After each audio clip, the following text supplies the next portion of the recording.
Good morning. Welcome back to First Off the Tee. I'm your host, Robert, co-hosted by my father, Doug. Nice. Good morning, Robert. How Morning, are Doug. Hey, okay, first agenda item. We have a follow-up from last week. Yeah. I want you to kick it off. Okay. Yeah, let's get to it because we've got a lot to talk about today. Yes. PGA coming up. So last week I wanted to talk about the Barracuda golf tournament, which was like the second PGA event that happened. And Last week. And JT won the main one, Barracuda, and it was Werwinski won.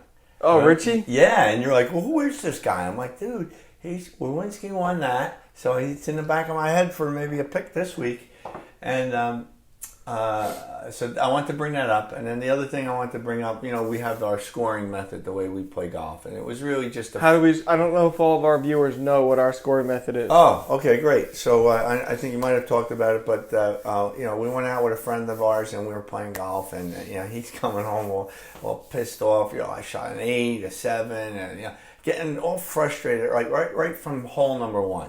So one week he goes, you know what? I'm not counting scores. I'm just gonna just play. And then he said, hey, why don't we put a value on like a bogey, a birdie, a par? I'm like, great idea. So I adopted that. And then, I don't know, we've been playing with you for a while. We've adopted it, and that's kind of the way we challenge each other. So if you have that blow-up hole, it's not that big of a deal. So as we were watching the Barracuda Open, well, they were using that point scoring method. And so I was scrolling through and looking at, hey, where are they getting these points from? So they have this thing called the Stableford scoring system, and theirs is modified. So I'm not a professional at what the Stableford scoring method is, but essentially it's almost what we do, but they actually minus you for bogeys and double bogeys. Okay. And 0 for a par, and 3 points for a birdie, and 5 points for an eagle or something. I've got it right here. What? So just to clarify, because I don't know if you mentioned, the way we score, our scoring method, we give point values to birdies, pars, and bogeys.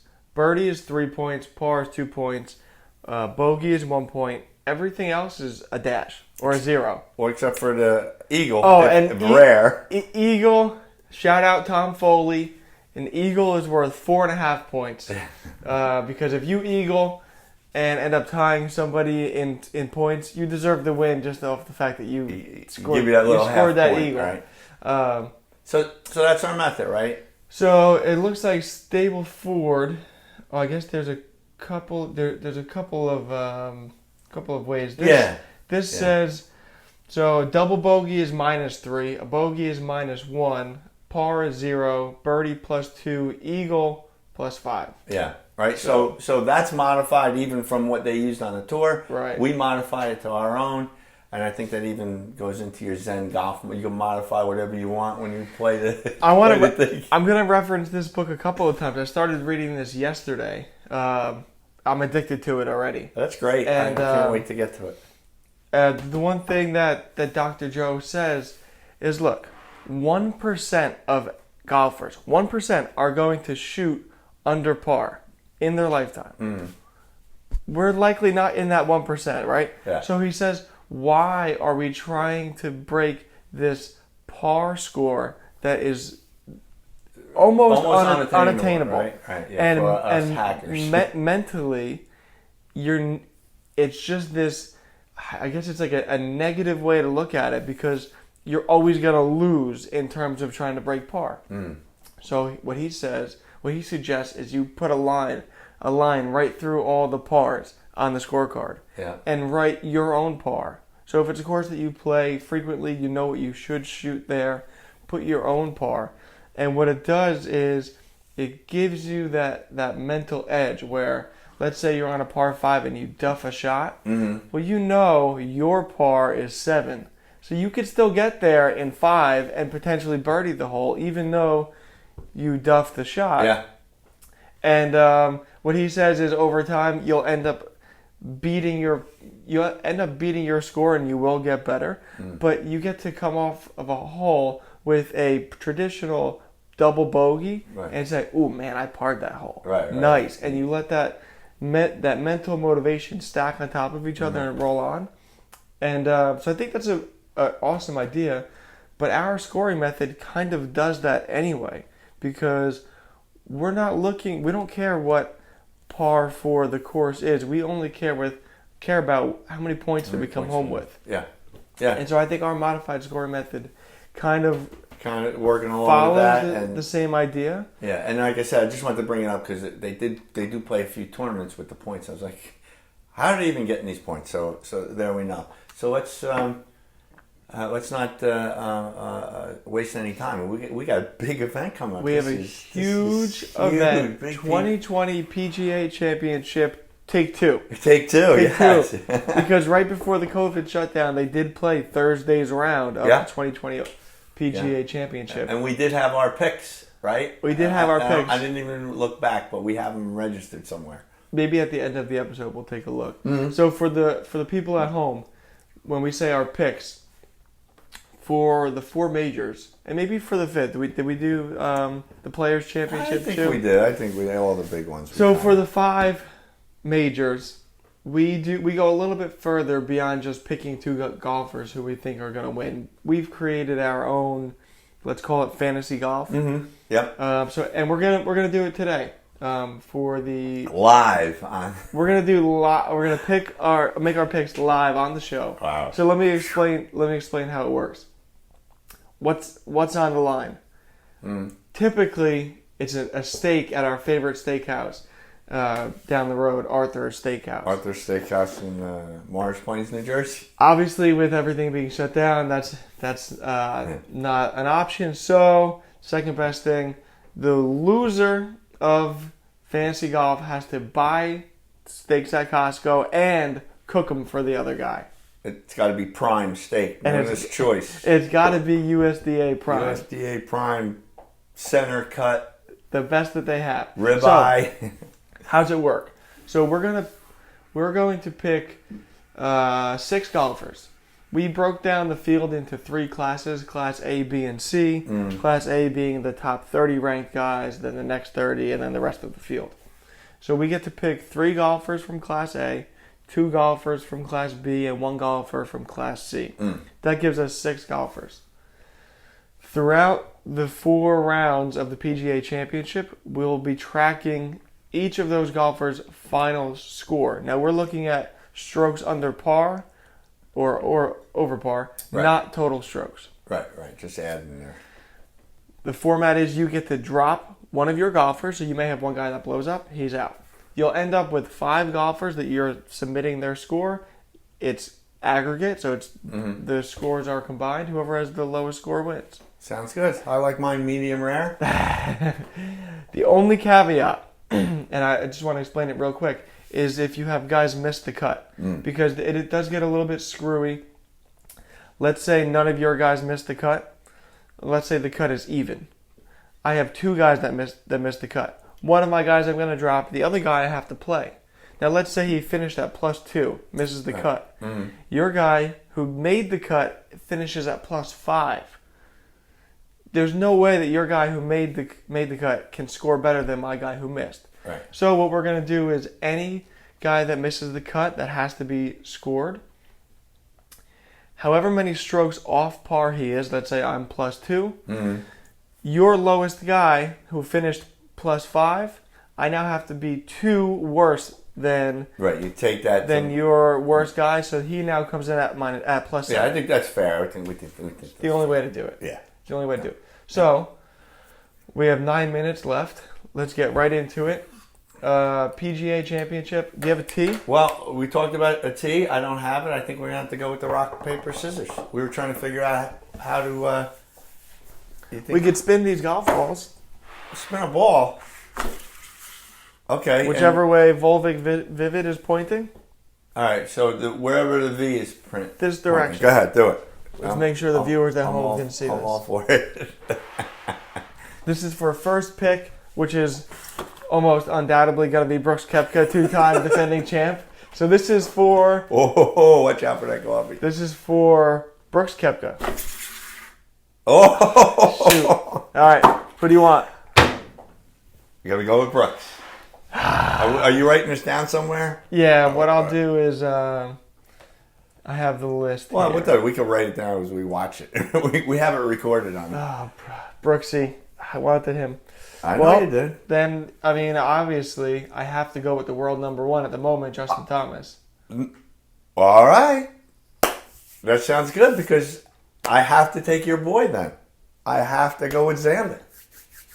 It was either Xander or Xander is a monster. He's a monster in the opens. Yep.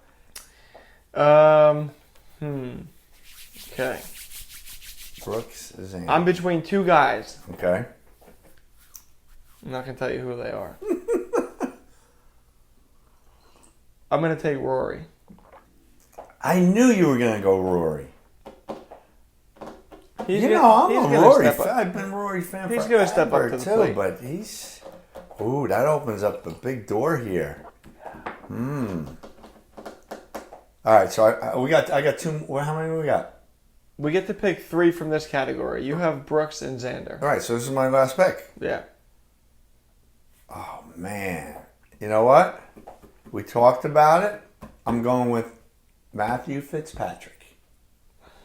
All right, you were on a rant last night. I know. Saying you don't even know who the guy is. I'm like, I really don't. I'm just not paying attention. And he told me he's my homeboy from Ireland. Northern Ireland. I'm going. Okay, so that leaves me with DJ or Bryson.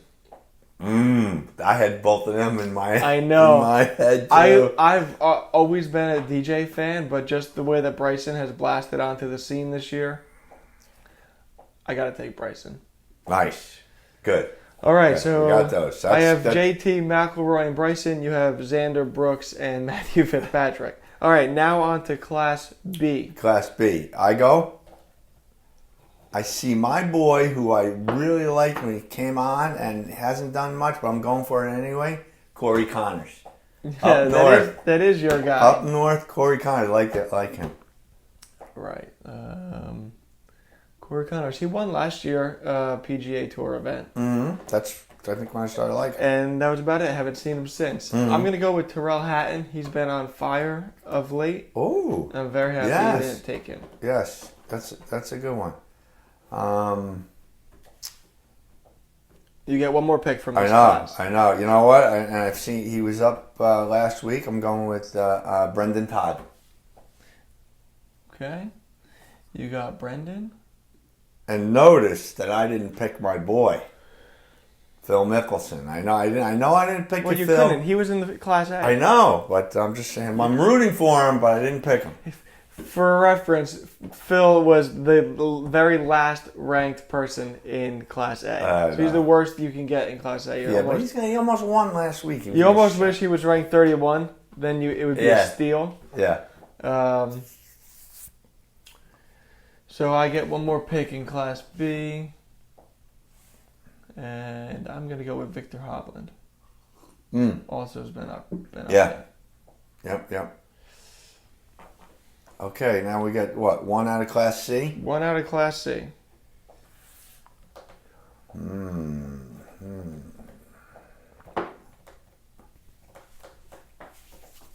Stick with my homeboys. I can. You know what? I'm gonna go with him because he's playing with a big. I'm going with Graham McDowell. I think. Why in the world did you not take Matthew Wolff? Because I know we talked about it, and I'm gonna let you take him if you want. If you feel like it. What's that about? You don't. Whatever. Graham's my boy. Whatever. You like Graham. Who are you gonna pick? It's Matthew Wolff. All right. It's not he's gonna do anything major. He's all right. He can handle his own on the course. That was I didn't think for a second. It's 5:30 in the morning. You think I remembered that Matt Wolff was in it? I do remember saying, if I get that pick, I'm picking that one. Hey, you know what? They're actually. I'm looking at the rankings. Graham McDowell ranked 55th. World PGA Tour. World ranking, rather. Matthew Wolff 53. So they're right there. They're right. really that, because you could say Wolf a little hotter because he was, and Graham's you know a little older. And I don't even like Matthew Wolff. It's just that he's been hot with his stupid swing. So. Oh, he's the one with that little. He's the one that does that knee jerk motion. Yeah. And we talked about that briefly. So he does this like knee jerk motion, and then goes into his backswing. Right. And the confusing part is, it's not even like he's getting forward momentum to help his backswing, because he does this knee jerk, but then comes back to a standing position. Right to stop. He goes like this. Watch. He goes, bink. Then he goes to hit the ball, and it's very peculiar. Maybe it's a gimmick just to be seen. I wouldn't. I mean, I hate to say that it's a gimmick. It's just something that he picked up, and I remember one of the professionals. Man, if you're hitting the ball straight, just keep what you're doing, and if that helps him, get into that zone, into that, way of hitting, good, go for it. So all right. Now I know what you're talking about. I didn't put the name to the action. Yeah. Okay, cool. All right, cool, so we're locked in. You have Xander Brooks, Matthew Fitzpatrick, Corey Connors, Brendan Todd, and Graham McDowell.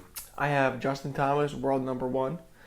Rory, Bryson DeChambeau, Terrell Hatton, Victor Hovland, and Matthew Wolff.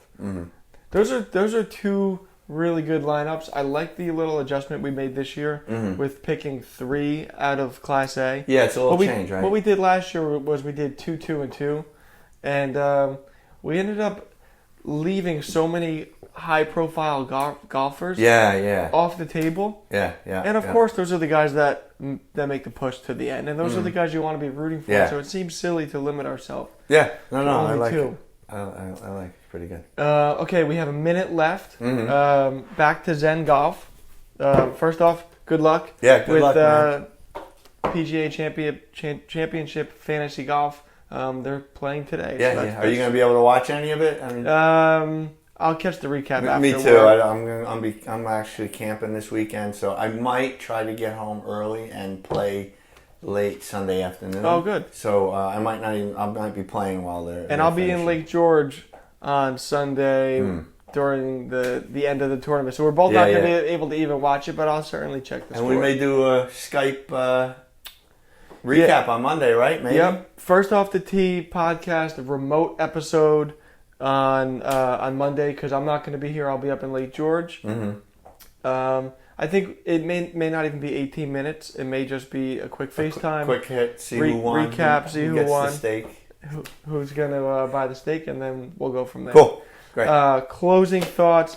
My new favorite quote. I read this book. Like I said, I'm only about 35 pages in.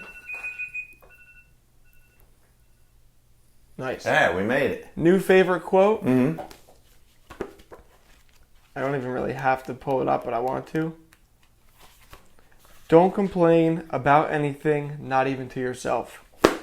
Nice. It's a golf quote and a life quote. I like it. Enjoy. Cheers. Hey, good luck. Enjoy. Have a good time. Good luck to the golfers at the PGA Championship. Yeah, great. Enjoy, everybody. Go PGA. JT.